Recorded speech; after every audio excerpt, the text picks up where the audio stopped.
तो स्वागत है आप लोगों का हमारे चैनल में। और आज के खास बातचीत में हमारे साथ जुड़े हैं किशोर जी। और आज हम बात करने वाले हैं एक बहुत ही चर्चित मुद्दा के बारे में जो सोशल मीडिया के ऊपर कुछ दिनों से विवादों में है। वो है आफ्ताब और श्रद्धा का केस। चलिए हम इस खास बातचीत में हम कुछ बातचीत करते हैं किशोर जी से, कुछ सवाल पूछते हैं, कुछ सवालों का जवाब जानते हैं उनसे। किशोर जी, स्वागत है आपका हमारे चैनल पे। Thank you. नमस्कार सभी दर्शकों को। किशोर जी, अभी जैसा कि आपने देखा होगा कि सोशल मीडिया के ऊपर एक केस काफ़ी ट्रेंड है, वो है आफ्ताब और श्रद्धा का। हमारा सवाल जो है ना वो आफ्ताब से रिलेटेड है कि आप क्या सोचते हैं इस तरीके के घटना को अंजाम देने वाला शख्स, अपराधी जिसको हम कह सकते हैं, उसकी मेंटालिटी क्या होती है? क्या वो इस तरीके के घटना को अंजाम देने से पहले उनको डर लगता है या फिर नहीं लगता है, या फिर घटना को अंजाम देने के बाद किसी तरीके का रिग्रेट, पछतावा उनको होता है? किस तरीके की मानसिकता रखते हैं ये लोग? देखिए, बात पूरी क्लियर है। इनकी मेंटालिटी मुझे बताने की जरूरत नहीं। आपको उनके मन में गिल्ट जैसा क्वेश्चन तो मुझे ही लगता आएगा, क्योंकि वो प्लानिंग के तहत किया जाता है। वो एक प्रॉपर प्लानिंग होती है हिंदू लड़कियों को अपने प्यार के झांसे में लाना और फिर उनके साथ कुछ ऐसी हरकतें करना या फिर उनका मर्डर कर देना। इससे पहले भी सैकड़ों केसेस आए हैं, आप सभी को पता होगा। कहीं बैग में काट कर रख दिया गया, कहीं जंगलों में फेंक दिया गया। तो ये प्री प्लान होता है और गिल्ट जैसा कोई क्वेश्चन तो आता ही नहीं होगा इनके माइंड में, मुझे तो नहीं लगता। किशोर जी, मैं आपके बात से एग्री हूँ कि मदरसे में ये लोगों को, बच्चों को सिखाया जाता है, उनको तालिबानी बनाया जाता है। तो हमारी सरकार इस तरीके की संस्था को बैन क्यों नहीं कर देती है, या फिर हमेशा के लिए उसको बंद क्यों नहीं कर देती है, अगर ऐसी बात है तो? देखिए, भारत में मदरसों की जनसंख्या 24,010 है, जिसमें से कि 4,768 मदरसे ऐसे हैं जो कि अनरिकॉग्नाइज्ड हैं। इट मींस उनका कोई भी डाटा जो कि उनमें फंडिंग होती है, चाहे वो इलीगल हो या लीगल हो, उसका कोई भी डाटा हमारे गवर्नमेंट के पास नहीं है। तो आप समझ सकते हैं कि वहां पे किस तरह की फंडिंग होती होगी और उसे कैसी कैसी जगहों पे इन्वेस्ट किया जाता होगा। जैसे कि उसे इन्वेस्ट किया जाता है पत्थरबाजों के लिए, उसे इन्वेस्ट किया जाता है बड़े बड़े आंदोलन करने के लिए सरकार के खिलाफ, और एंटी इंडिया के कैंपेन चलाए जाते हैं। किशोर जी, सवाल मेरा अभी भी सेम ही है। अभी आपने पूरी डाटा की भी बात कर दी।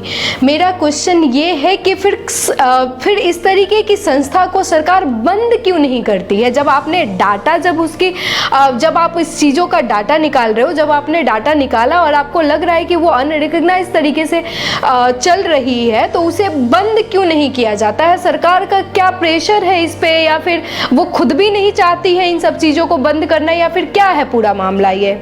जी देखिए, जिन्हें 70 सालों से भारत में जमाई वाली ट्रीटमेंट मिली है, अचानक से उस पर कड़ी कार्रवाई करना थोड़ा इम्पॉसिबल है, बट हमारी गवर्नमेंट बहुत अच्छा उस पर वर्क कर रही है। मैं आपको बता दूं श्यामा जी, आसाम गवर्नमेंट ने जितने भी ऐसे मदरसे हैं जो कि इलीगल है, उन्हें डिमोलिश कर दिया है, और ऐसे ही कदम जो है बहुत स्टेट के द्वारा उठाए जा रहे हैं।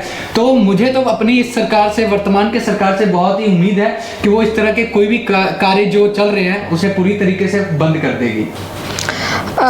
ये आपने अच्छी बातें बताई असम के बारे में। अभी हम उसी मुद्दे पे आते हैं, श्रद्धा और आफ्ताब का। श्रद्धा और आफ्ताब के अलावा भी ऐसे बहुत सारे केसेस आते हैं, बहुत सारे लोग इन सब चीज़ों पे अपनी बातें भी रखते हैं। एक और चीज़ें आती हैं, वो है लव जिहाद का। आपने ज़रूर ये बातें सोशल मीडिया के ऊपर सुना होगा कि ये पूरा मामला लव जिहाद का है। ये एक लव जिहाद, ये पूरा घटना लव जिहाद की तरफ मोड़ रही है।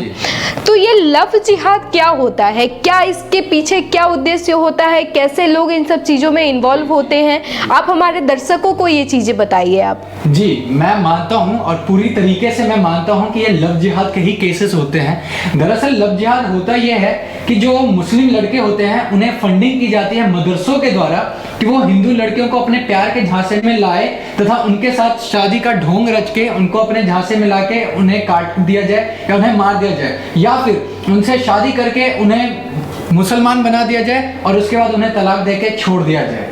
यही लव जिहाद है और ये पूरी तरीके से स्पष्ट है। लव जिहाद के अगेंस्ट कोई एक्शन लिया जाता है अभी, या फिर उनके पीछे कोई कानून है, या फिर कुछ है ऐसी चीज़ें, या फिर वो खुले में ऐसे हो रहा है, या फिर कौन सपोर्ट करता है इन सब चीज़ों को? देखिए, इन्हें तो पहली बात तो फंडिंग आती है, इलीगल फंडिंग। जैसे कि मैंने मदरसों का जिक्र किया, तो ये जितने भी मदरसे अनरिकॉग्नाइज्ड है, इनमें जो भी फंडिंग आती है वो बेसिकली यही आती है कि जितने भी नॉन मुस्लिम है उन्हें जबरन मुसलमान बनाया जाए, और इसी के तहत इन सभी कार्यों को अंजाम दिया जाता है। जी, चलिए, ये तो पूरा मामला था। इस घटना से क्या सीखना चाहिए आज के जितने भी युवा हैं, या फिर आज के जितने भी यंगस्टर गर्ल्स हैं, बॉयज़ हैं, लड़के हैं, लड़कियां हैं, जितने भी हमारे यूथ है, क्या सीखना चाहिए उनको इस घटने से? या फिर अभी आपने इस केस के अलावा बहुत सारे केस अभी सिमिलर आते हुए देखा होगा आपने सोशल मीडिया के ऊपर, तो कैसे इन सब चीज़ों पर रोक लगाया जा सकता है, या फिर उन लोगों को क्या सीखना चाहिए इस इंसिडेंट से?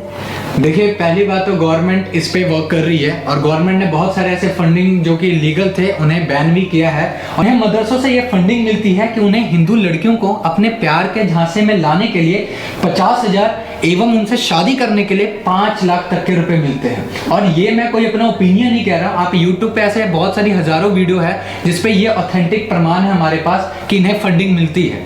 और दूसरी बात रही कि इस पे रोका कैसे जाए या फिर क्या समझाया जाए, तो पहली बात तो ये है कि जो हिंदू लड़कियां हैं, आप उनमें देखिएगा ये है कि वो इस तरह की बातें करना ही नहीं चाहिए। वो मानते ही नहीं है कि लव जिहाद हमारे सोसाइटी में एग्जिस्ट करता है। अरे हर एक साल सैकड़ों लव जिहाद के केसेस आते हैं, और मैं हिंदू माँ बाप को भी कह दूं कि वो अपने घर पे इस तरह की बातें नहीं करते। अरे सर, जब तक आप घर पे बातें ही नहीं करोगे, अपने बच्चों को समझाओगे नहीं, तो आपके बच्चे समझेंगे कैसे कि जो ये सेकुलर का जो ढोंग रचा जा रहा है, ये एक्चुअली में सेकुलर नहीं है, ये फंडामेंटलिस्ट है। इनका एक ही मकसद है, कट्टरवाद और उग्रवाद, जिसके तहत ये हिंदू लड़कियों को अपने प्यार के झांसे में फंसाकर जबरन धर्म परिवर्तन करा के मुसलमान बना रहे हैं। और आपको पता ही है इनके धर्म में औरतों की स्थिति क्या है, इन्हें दूसरे दर्जे का अधिकार दिया गया है। उनके धर्मों में ये बताया गया, उनके रिलीजियस बुक में ये बताया गया है कि आप एक से ज्यादा मैरिज अलाउड है, और आप हिंदू लड़कियों से मैरिज कर सकते हैं। और ट्रिपल तलाक, जो कि थैंक्स गॉड कि मोदी गवर्नमेंट ने उस पर बैन कर दिया है, लेकिन उससे पहले जो मुसलमान औरतें थी या फिर हिंदू औरतें थी जो जिन्हें कि जबरन धर्म परिवर्तन करवा के मुसलमान बना दिया जाता था, उन पे इतना अत्याचार होता था कि मैं व्याख्या नहीं कर सकता आपको। जी, ये तो मैंने भी सोशल मीडिया के ऊपर काफ़ी देखा था कि इसके ऊपर औरतें अपना दर्द बता रही थी, और ये चीज़ें बहुत अच्छा लगा। हम भी शुक्रिया अदा करते हैं हम अपने गवर्नमेंट का। और एक बात और मैं अपने ऑडियंस को बता दूं कि सबसे बड़ी बात, ये जो सेकुलर होने के नाम पे आप कहते हो कि मेरा अब्दुल ऐसा नहीं है, तो पहली बात तो ये मान लीजिए, ठीक है आप कीजिए, आपकी मर्जी है, लेकिन कोई भी ऐसा कार्य जिससे आपके माँ बाप संतुष्ट ना हो, अगर आप अपने जीवन में अपने माँ बाप का ना हो सके तो आप किसी का कैसा हो सकते हैं? मतलब जिस माँ बाप ने आपको पाल पोस के बड़ा किया, आप उसके अगेंस्ट जाते हैं। इवन आप श्रद्धा के केस में देख लीजिए, उसने अपने माँ बाप से लड़के आफ्ताब के साथ रहना स्वीकार किया, और अंजाम आपको पता है 35 टुकड़ों में काट के उसे जंगलों में फेंक दिया गया, और चील कौवों ने उसकी लाश नोच के खाई। तो इस तरह की घटनाएं हमारे सोसाइटी में एग्जिस्ट करते हैं।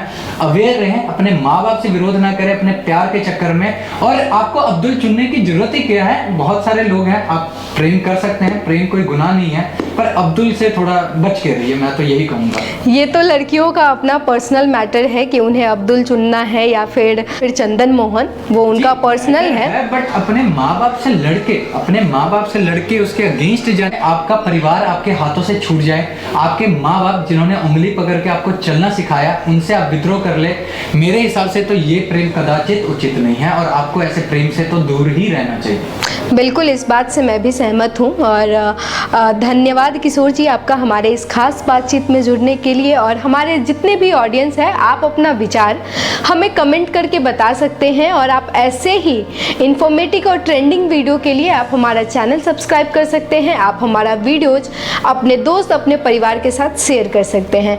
आज की वीडियो यहीं ख़त्म करते हैं। जय श्री राम।